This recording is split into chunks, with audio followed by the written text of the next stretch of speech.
The Galactic Council chamber floated in space like a massive crystal flower. Inside, representatives from 200 species sat in their designated places. Some breathed oxygen, others methane. Some had scales, others had fur, and a few were just clouds of organized energy. They all gathered here to make decisions that affected the entire galaxy. Ambassador Min-Jun Park stood at the center podium. He was human, tall and calm, wearing the simple blue uniform of Earth's diplomatic corps. His dark hair was touched with gray at the temples. He had kind eyes, but there was something else in them too, something patient and very old. "Honored Council," Min-Jun said, his voice steady. "Earth requests full membership after 200 years of probationary status. We have followed all protocols. We have contributed to galactic science, culture, and peace. We believe we have earned our place among you." The chamber filled with various sounds, clicks, whistles, harmonics. The translation devices turned it all into words everyone could understand. Most of the council members seemed supportive. They nodded or made their species equivalent gestures of approval. Then War Prince Zekthor stood up. He was Krath, a reptilian species that looked like someone had mixed a crocodile with a dragon and given it armor. He was 3 meters tall, covered in dark green scales, with yellow eyes that burned with ambition. The Krath were young compared to most council species. They had only been traveling between stars for 3,000 years. But in that short time, they had conquered 40 systems through military force. "This is ridiculous," Zekthor said, his voice like grinding stones. "Humans, full members, look at them. They are weak. They have been peaceful for centuries. They make art and music. They write poetry. They grow gardens." He said the last word like it was an insult. "The galaxy needs strength, not philosophers who are afraid to fight." Min-Jun did not react. He simply waited, his expression neutral. An ancient voice filled the chamber. It sounded like crystal bells singing, "War Prince Zekthor, you speak from ignorance." Everyone turned to look at Keeper Salthreen. The Vexthar Elder was 50,000 years old. Her body was made of living crystal that glowed with soft blue light.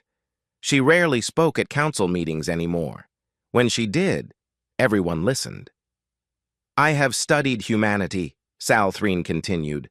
"I have read their history. I have walked through their memories. There is a reason the old protocols list them among the sleeping giants." Zekthor laughed. It was not a pleasant sound.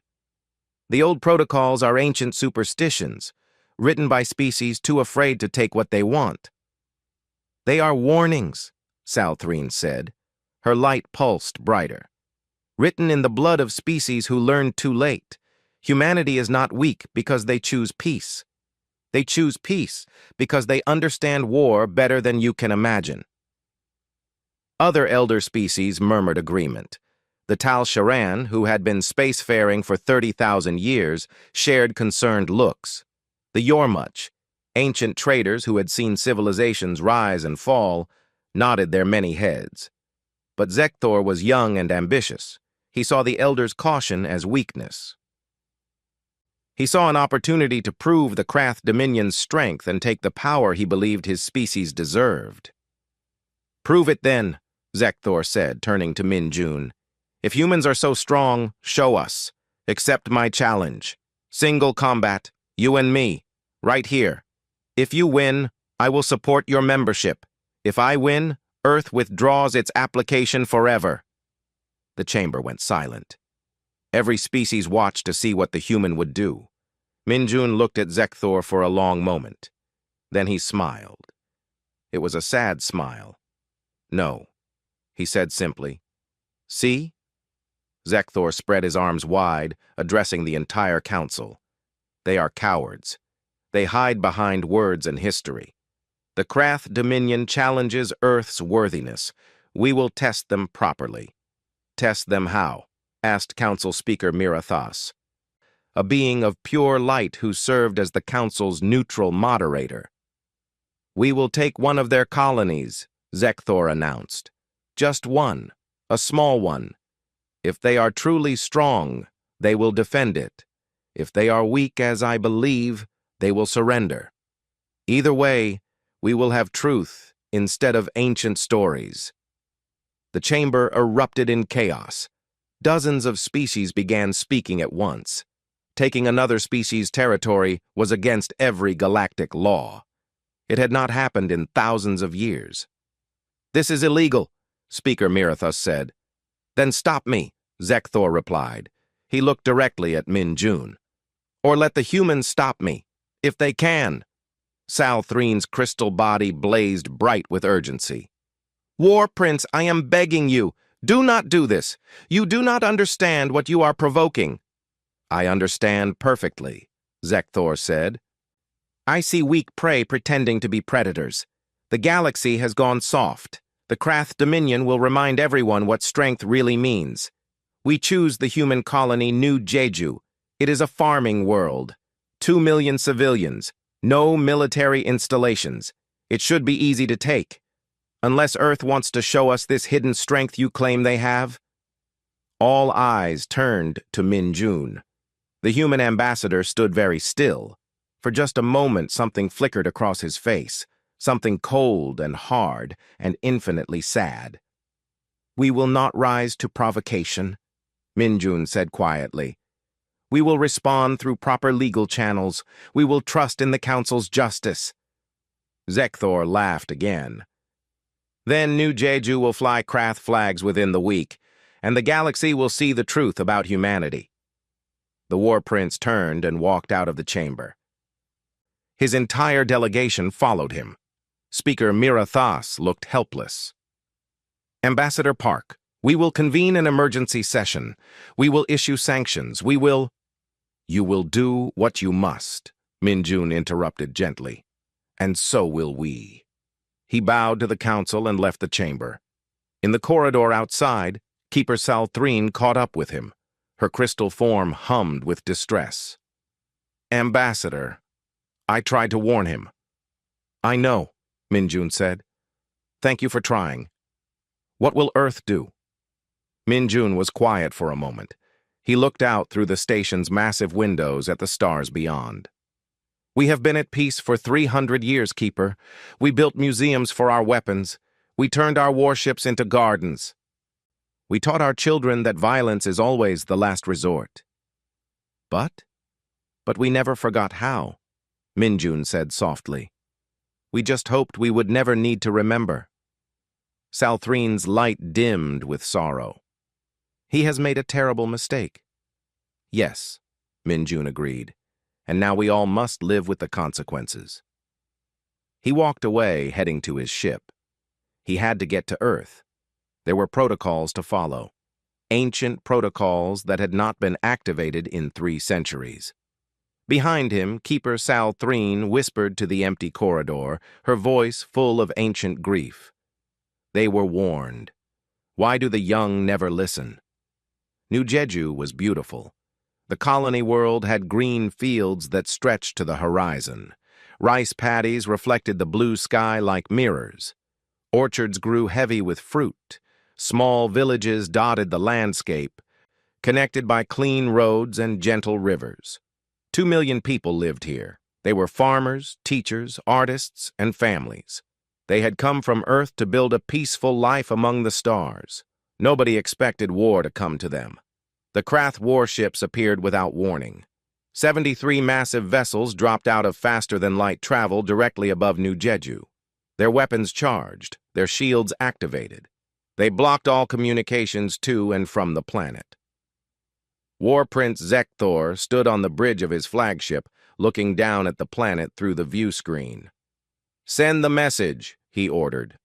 A transmission blasted across all frequencies on New Jeju. Zekthor's face appeared on every screen, every device, every display. "Humans of New Jeju, I am War Prince Zekthor of the Krath Dominion. This world now belongs to us. You have 1 hour to surrender. Lay down any weapons. Gather in your village centers. Obey my soldiers when they land. If you resist, you will be destroyed. If you comply, you will be allowed to live as subjects of the Dominion. Choose wisely." The transmission ended. Zekthor smiled. He expected panic. He expected immediate surrender. These were farmers, after all. Soft civilians who knew nothing of war. What he got surprised him. On the surface, Colony Administrator HFY stood in her office, staring at the now blank screen. She was 70 years old, grandmother to 6, and had been farming her entire life. She reached under her desk and pressed a button that had been installed 200 years ago. A button that every human colony had but hoped never to use. Red lights began flashing throughout New Jeju. A sound played. Not an alarm, but a simple tone. Every human recognized it instantly. They had all heard it in school, in drills, in historical simulations. It was the sound that said, "Protocol Omega, all hands, remember who you are."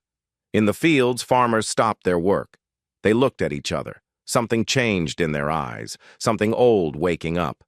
In the schools, teachers calmly began following procedures they had practiced but never used.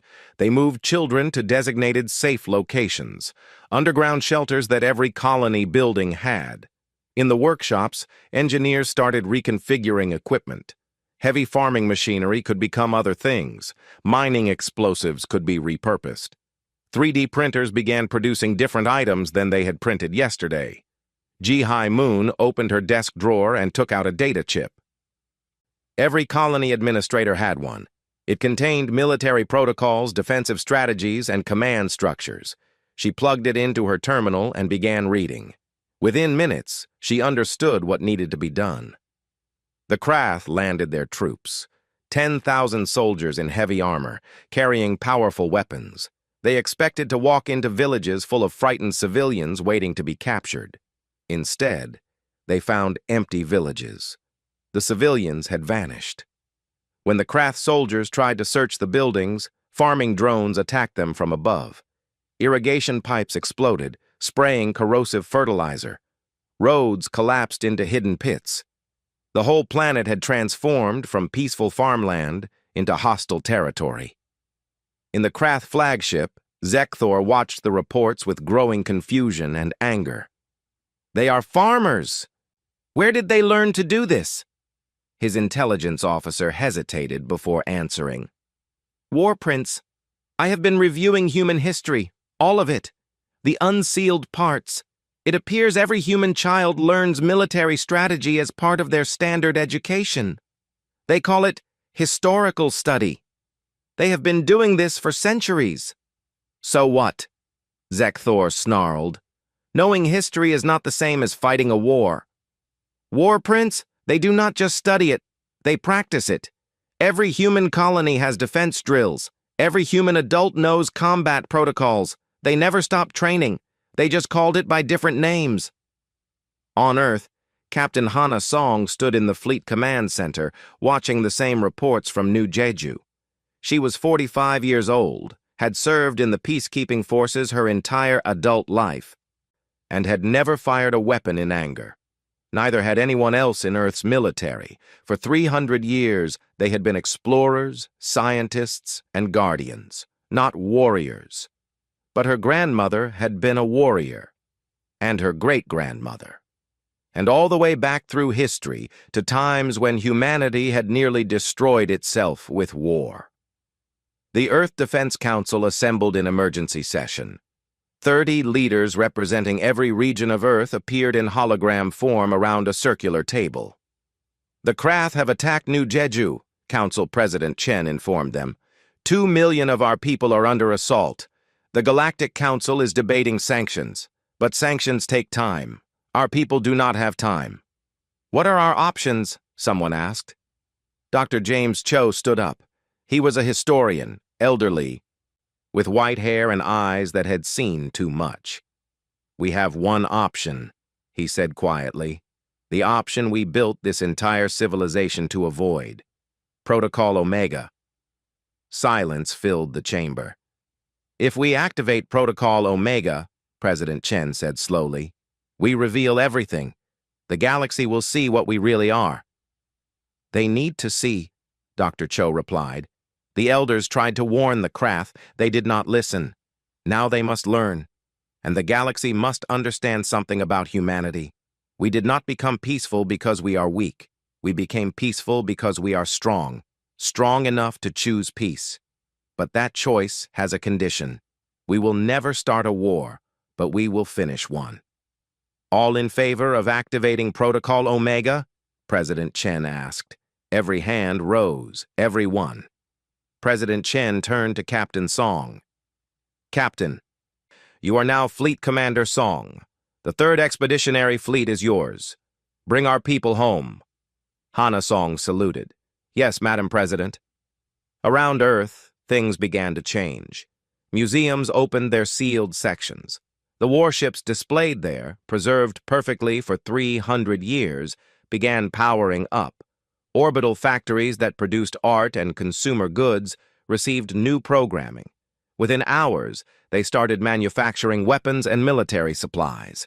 Retired military personnel received activation notices. People who had spent decades as teachers, artists, farmers, and scientists reported to mustering stations. They put on uniforms. They remembered training they had practiced every year but never used for real. The younger humans looked confused. The older ones looked sad. Everyone knew what was happening.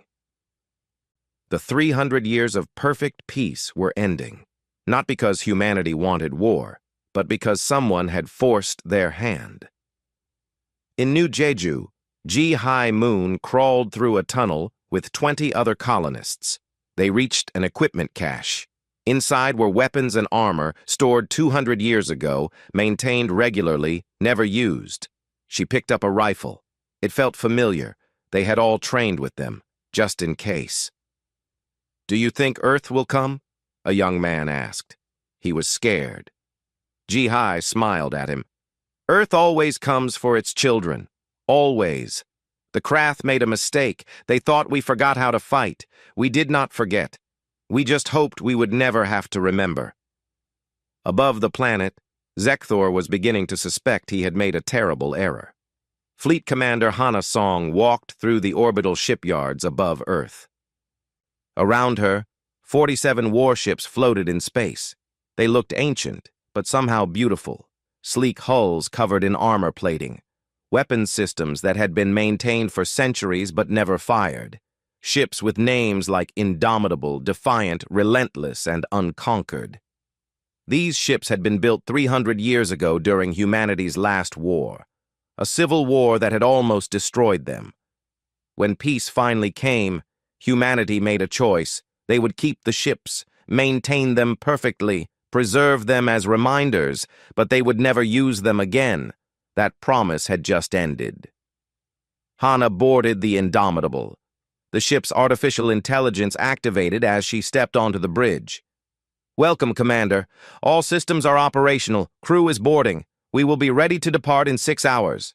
6 hours. After 300 years of silence, these ships would fly again in just 6 hours. Her second-in-command, Commander David Martinez, approached. He was young, only 30. He had spent his entire career on research vessels. Commander, the crew is anxious. Most of them have never been in combat. Neither have I, Hana admitted. Not real combat, but we have trained for it. Every year, every month. We practiced every strategy, every maneuver, every tactic from our history. We studied every battle humanity ever fought. We know what to do. Knowing and doing are different things. Yes, Hana agreed, but we are still human. That means something. Across the galaxy, the Galactic Council watched in shock as Earth transformed. News broadcasts from Earth showed the changes happening in real time. Peaceful cities activating defense shields, civilian factories switching to military production, populations organizing with frightening efficiency. Dr. James Cho addressed the council via hologram. He stood in Earth's archives of reflection, surrounded by records that had been sealed for 3 centuries. Now the seals were broken. The secrets were visible to all. Honored Council, many of you have asked what Protocol Omega means. I will tell you. It means we stop pretending we forgot. He gestured to the walls around him. Holographic displays showed images from human history, battles, weapons, strategies, wars that had killed millions, technologies designed for nothing but destruction. 312 years ago, humanity nearly destroyed itself, Dr. Cho explained. We had developed weapons that could crack planets. We had biological agents that could sterilize worlds. We had artificial intelligence that could wage war faster than thought. And we used them. Against each other. We came within days of extinction. The council members watched in horror as the displays showed Earth's final war. Cities burning, populations fleeing, the planet itself wounded and dying. We survived, Dr. Cho continued. Barely.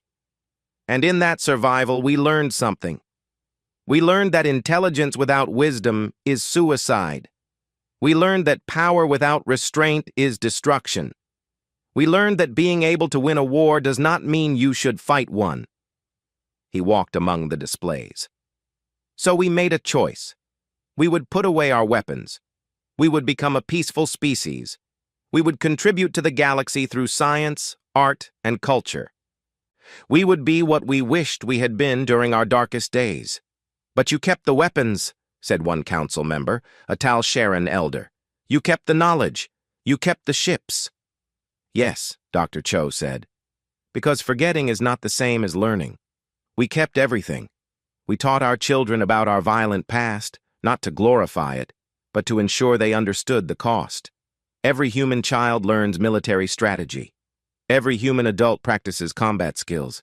Every colony maintains defenses. Not because we want war, because we never want to be helpless again. Keeper Salthrine's crystal form appeared in the council chamber. This is what I tried to explain to the Krath. Humanity is not peaceful because they are weak.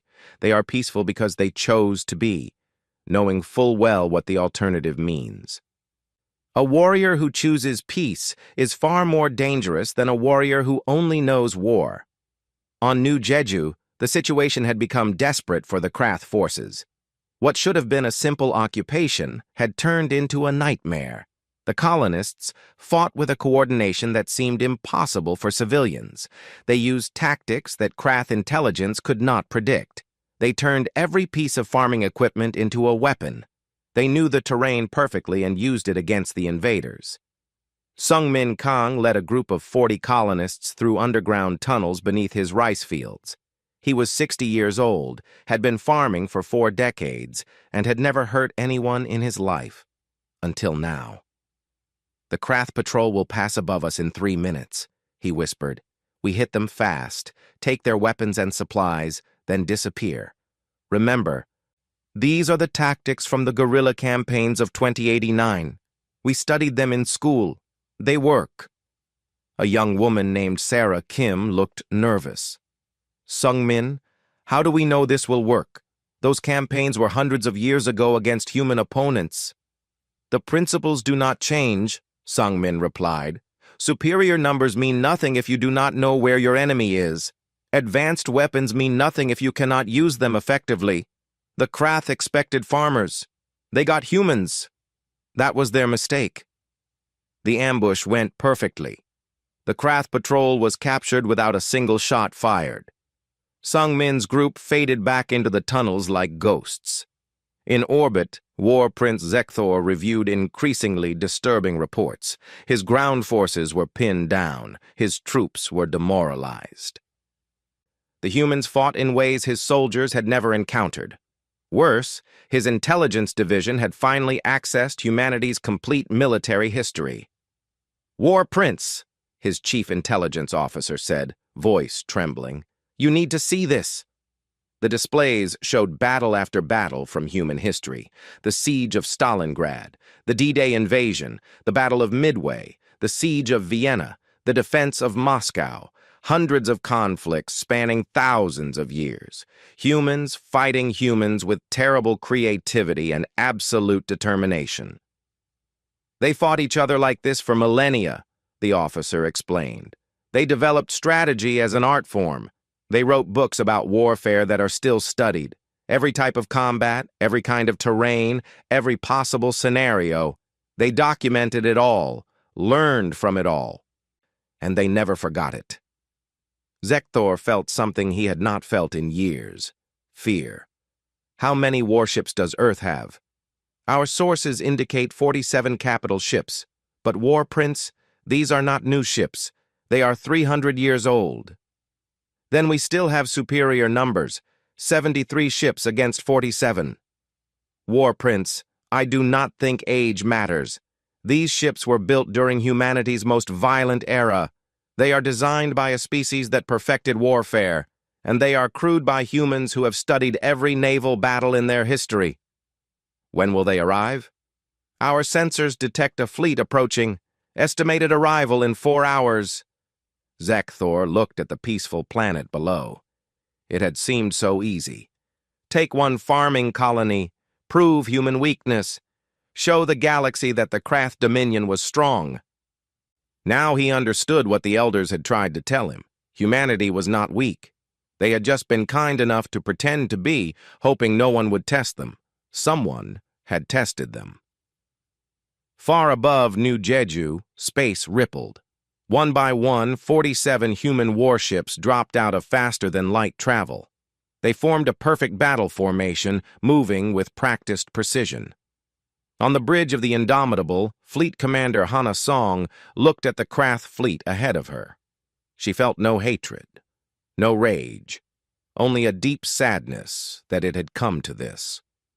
All ships, this is Commander Song. Broadcast our message. A transmission went out to the Krath fleet, to New Jeju below, and to the entire galaxy watching this confrontation. This is Fleet Commander Hana Song of Earth's 3rd Expeditionary Fleet, War Prince Zekthor. You have attacked our people without cause. You have violated galactic law. You were warned. The elders told you. You chose not to listen. We are here now to end this. Surrender immediately, and your forces will be treated with honor. Refuse, and we will show you what humanity becomes when we remember who we used to be. The message ended. The two fleets faced each other in the darkness of space. Humanity's ancient warships against the Krath Dominion's modern fleet. The galaxy held its breath. War Prince Zekthor stared at the human fleet on his view screen. 47 ships against his 73. The numbers were in his favor. His ships were newer, built with modern technology. The human ships were 300 years old, museum pieces brought back to life. He should have the advantage. He tried to believe that. All ships. Battle formation, Zekthor commanded. Prepare to engage. Show these humans what real power looks like. The Krath fleet moved into standard attack positions. They had used this formation to conquer 40 systems. It had never failed them. On the Indomitable, Fleet Commander Hana Song watched the Krath deployment with calm eyes. Tactical. Analysis? Her tactical officer, Lieutenant Park Ji-woo, studied the displays. They are using Formation 7 Alpha, Commander. It is effective against opponents who fight conventionally. Heavy firepower concentrated in the center, wings to envelope and surround. Recommendation? Pattern Midway 4, Ji-woo replied without hesitation. It was developed to counter numerically superior forces using predictable tactics. We bait the center, collapse the wings, divide their fleet into sections they cannot support. Hana smiled sadly. Midway 4 was based on a naval battle from 2042. Almost 1,000 years ago, human commanders had used similar tactics against a larger enemy fleet. The entire engagement had been studied, analyzed, and perfected over centuries. All ships, execute Pattern Midway 4, authorization Song 77 Alpha. The human fleet split into 3 groups. The center group, led by Indomitable, moved forward. It looked like a frontal assault, exactly what the Krath expected. Zekthor saw the human center advance. Fools! They attack our strength directly. All forward batteries, concentrate fire. Destroy their flagship. The Krath fleet opened fire. Energy weapons lit up space. Missiles streaked across the void. Explosions bloomed against the human shields. But the human ships did not stop. They came forward, taking hits, shields flaring, and they did something the Krath did not expect. They fired back with perfect precision, not at the Krath ships, at the space between them. "What are they doing?" Zekthor demanded. "They are missing us completely." "War Prince," his science officer said, voice shaking. "They are not missing. They are targeting our formation cohesion. They are firing at the gravitational and electromagnetic interference points. They are creating zones of disruption that prevent our ships from supporting each other." It was true. The space between the Krath ships became filled with energy disruptions, sensor interference, and gravitational anomalies. Ships lost sight of each other. Communication became difficult. The perfect formation began to break apart. And then the human wings struck. From above and below, the other two groups of human ships attacked. They moved with impossible coordination, striking at the exact weak points the center group had created. The Krath fleet found itself cut into isolated sections, each group unable to help the others. The battle that Zekthor thought would take hours lasted only 6.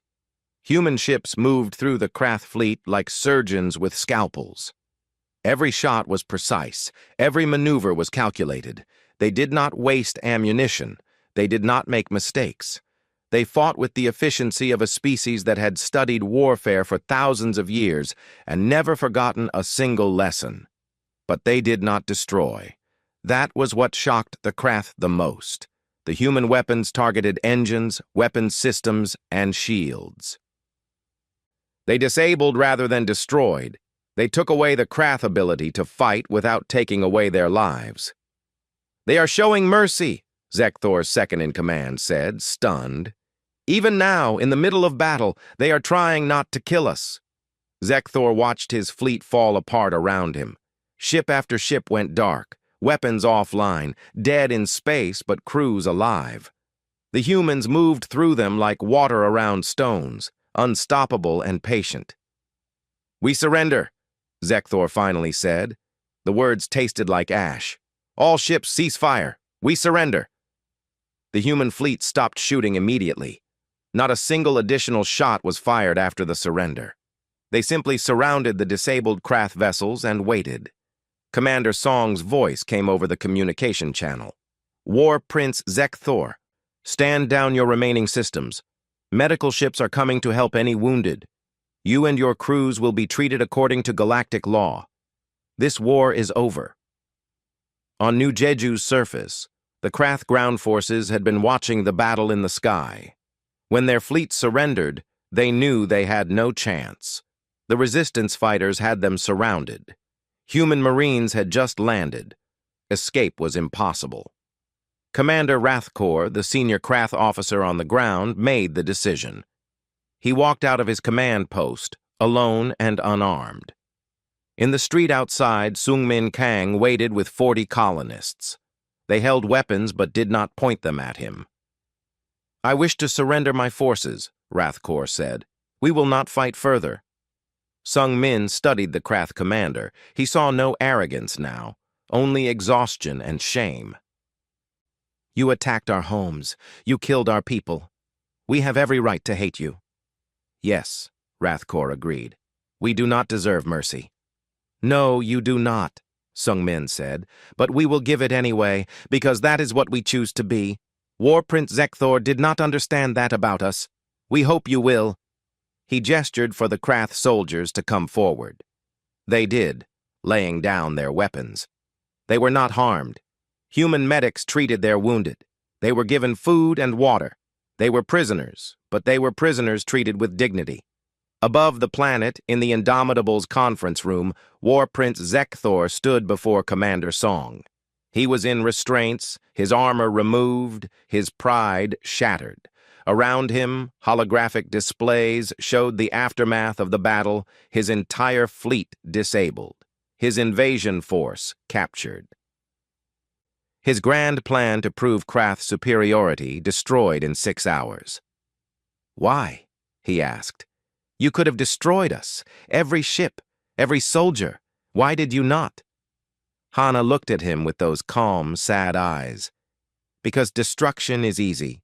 Any species can kill. We learned that lesson well. We learned it so well that we nearly destroyed ourselves. The hard choice is mercy. The hard choice is restraint. The hard choice is being strong enough to win, but wise enough to show kindness even to our enemies. Your people should hate us. We attacked you." "Some do hate you," Hana admitted. "They have that right. But hatred is also a choice, and we try to choose better. Always." She stood and walked to the window, looking out at the stars. "War Prince, you thought we were weak because we were peaceful. You made the same mistake many species have made throughout history. You confused kindness with weakness. You confused patience with inability. You confused our choice not to fight with not knowing how to fight." She turned back to him. "We know how to fight, War Prince. We have always known. We are very, very good at it. That is exactly why we choose not to. The most dangerous warriors are not those who love war. The most dangerous warriors are those who understand war completely and choose peace anyway. When you force them to fight, they fight with the weight of that broken choice behind them. They fight to end the war as quickly as possible. They fight to ensure it never happens again."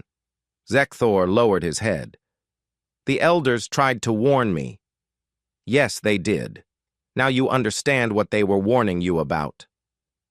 Not about humanity's past, about what we become when you force us to remember it."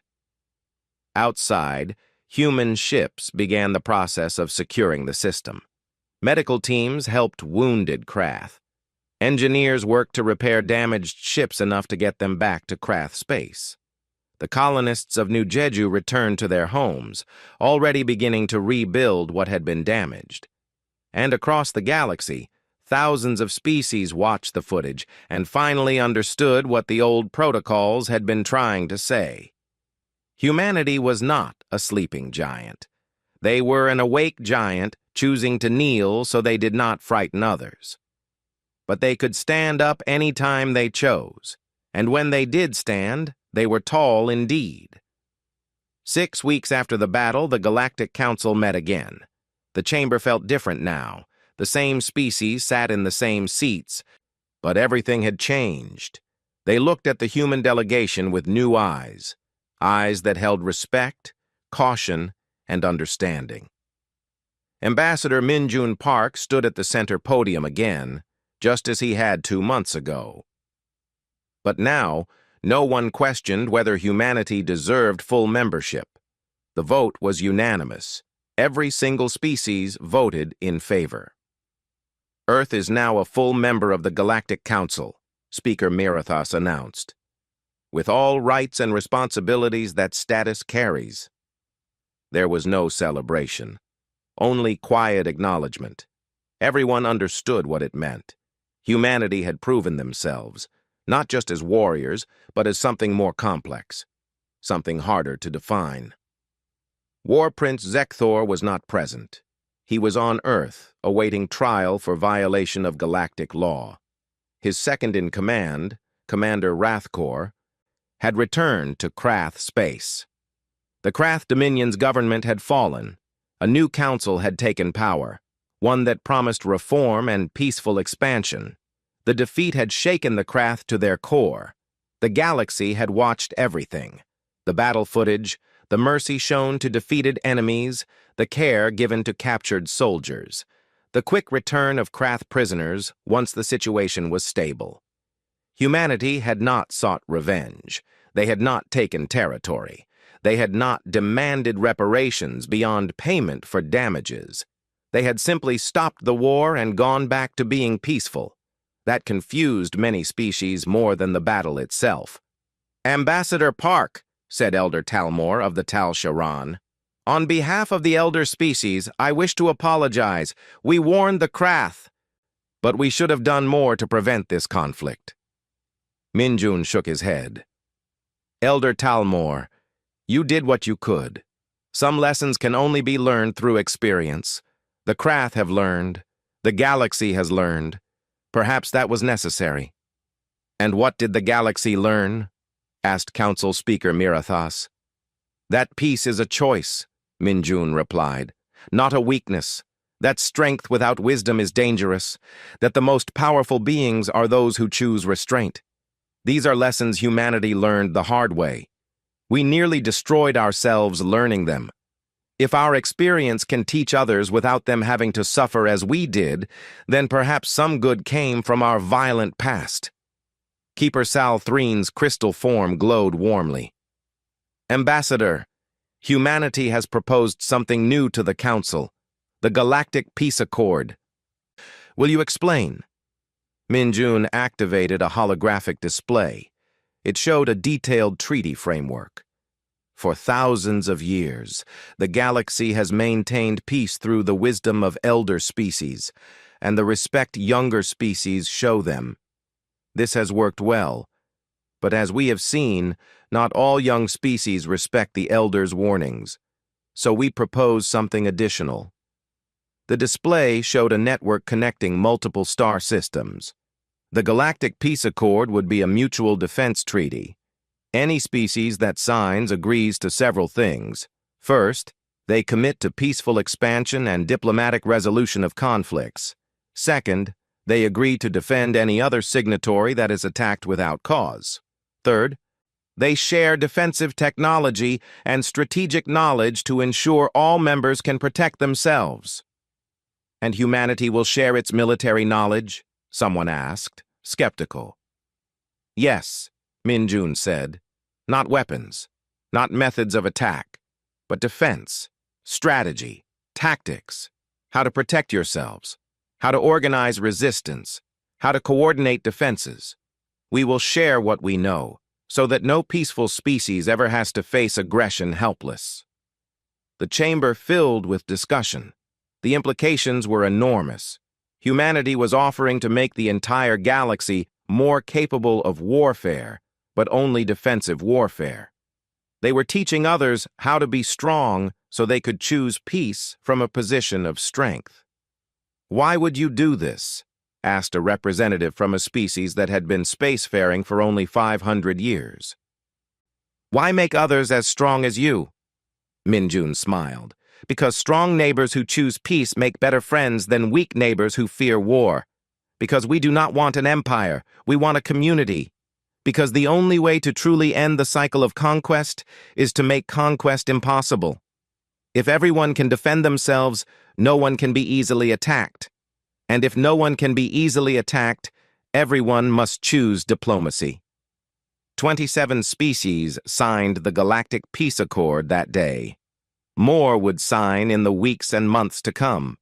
A new era was beginning, one where peace was not just the wisdom of the old, but the shared commitment of the strong. On New Jeju, life had returned to normal. The fields were green again, the villages were rebuilt, the scars of war were healing. Sung Min Kang stood in his rice paddy, hands in the soil, doing what he loved. Farming. A shuttle landed near his field. Fleet Commander Hana Song stepped out. She was no longer in uniform. The crisis was over. The 3rd Expeditionary Fleet had been deactivated again. The ships were returning to their museums. The weapons were being stored away. Humanity was choosing peace again. Commander Song, Sung Min greeted her. Or should I say former Commander Song? Just Hana now, she said, smiling. I came to see how New Jeju was recovering. They walked through the fields together. The rice plants swayed in the gentle wind. We lost 143 people, Sung Min said quietly. 143 who will never come home. Children who will never see their parents again. Parents who will never see their children. All because someone decided to test us. I know, Hana said. I am sorry. I wish we could have stopped it before anyone died. Do you think we did the right thing? Showing mercy to the Krath? Hana was quiet for a moment. I think we did the human thing. We remembered who we are, Not just warriors, not just peaceful farmers. Both, always both. The warrior and the gardener in every one of us. The capacity for violence and the choice for kindness. Sung Min nodded. My children asked me why we fought. I told them we fought so they would not have to, but I also told them that if they ever need to fight someday, they will know how, and they will know when, and they will know why. That is all we can do, Hana agreed. Remember our history, understand our capabilities, but always, always choose peace first. They stood together in the quiet field. Two humans who had been forced to become warriors, now gratefully returning to being what they preferred. One a commander returning to scientific research. One a farmer who had led resistance fighters. Both carrying the weight of what they had done, but also the pride of how they had done it. In the galactic archives, Dr. James Cho made one final entry into humanity's record. It would be accessible to all species, a permanent part of galactic history. To those who read this in the future, he wrote, know that humanity came to the stars carrying the weight of our violent past. We could have hidden it. We could have pretended it never happened. Instead, we chose to remember. We chose to teach our children about our worst days so they would never repeat them.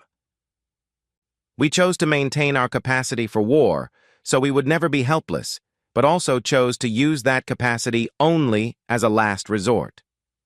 The Krath Dominion learned what happens when you provoke the humanity. But that is not the important lesson. The important lesson is what happened after. We won the war in 6 hours, but we spent 6 weeks helping our defeated enemy. We could have destroyed them. We chose to teach them instead. This is what it means to be human. We are neither saints nor monsters. We are both warrior and peacemaker, destroyer and creator. We contain multitudes, and we choose every day which part of ourselves we will be. The elders warned, never provoke the humanity. But there is a second warning, equally important. Never force them to become what they used to be, because when you do, you remind them of what they are capable of. And what they are capable of is both terrible and beautiful. They can end a war in hours, and then spend decades healing the wounds that war created. That is humanity. That has always been humanity. That will always be humanity. On Earth, in a classroom, a teacher stood before students who were learning about the new Jeju incident. It was already being called that. Not a war, an incident. Something that happened and was resolved and would be remembered, so it never happened again. Why did we fight? A student asked. The teacher smiled. Because we had to. Because our people needed us. Because someone forced us to. And why did we stop fighting? Because we could. Because the war was over. Because peace is always the goal, never the war itself. Will we have to fight again someday? The teacher looked out the window at the blue sky, at the peaceful world that had built itself on the ashes of terrible wars. I hope not, she said honestly. But if we do, we will remember who we are, not monsters who learn to be kind, but kind beings who remember how to be monsters when we must. The difference matters. The student thought about that, then nodded, understanding. Across the galaxy, in thousands of systems, in millions of schools, the same lessons were being taught, about strength and restraint, about power and responsibility, about the choice to be peaceful when you could choose to be violent. The elders had warned, never provoke the humanity. Now everyone understood why, not because humans were uniquely violent, but because they were uniquely capable of choosing peace while remembering war. And that combination, that balance, that choice, made them something the galaxy had rarely seen. Dangerous protectors, peaceful warriors, gardeners who never forgot how to hold a sword. Humanity,